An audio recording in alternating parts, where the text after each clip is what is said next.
I pretty much knew after my time here at Rolla that I wanted to focus on this intersection of what I would call social justice and engineering.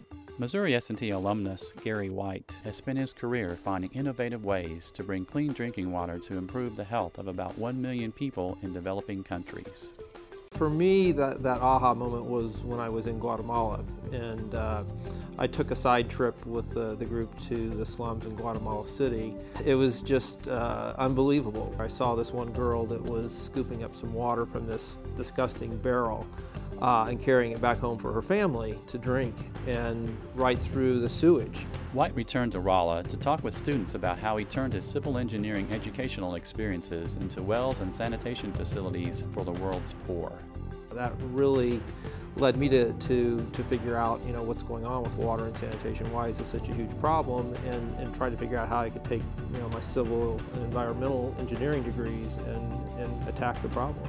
In 2009, White teamed with actor Matt Damon to co-found the Kansas City-based nonprofit agency Water.org.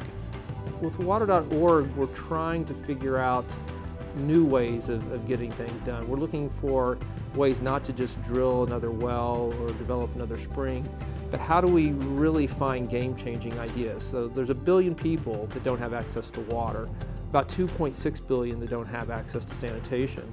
And while we need charity, we need philanthropic capital, that's never going to be enough to get the problem solved. So what we've created is something we call water credit. And so instead of having a project for free gifted to them, they have the ability to take out a small loan to then solve their water problem on their own. They can now take out a loan for about $100 and get a water connection in their home. And they can take that time that they were spending scavenging for water and work at a paying job.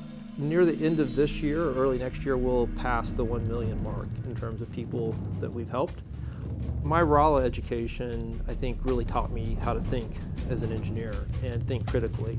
And that was a huge contribution to Water.org, and always trying to find what's not just the okay way to get something done, but the optimal way. We still have 3 million people dying every year because of water-related illness. The fact that more people in the world have access to cell phones and toilets. We need to, within this country, create a movement to help address this, to drive more resources to it. So we're doing things with social media, at my.water.org, people can come and follow a community. At power.water.org, they can come and lend their voice. They can allow their Twitter status to be donated and retweet messages. So there's lots that can be done in terms of at that social media level and that personal engagement level to tackle this crisis.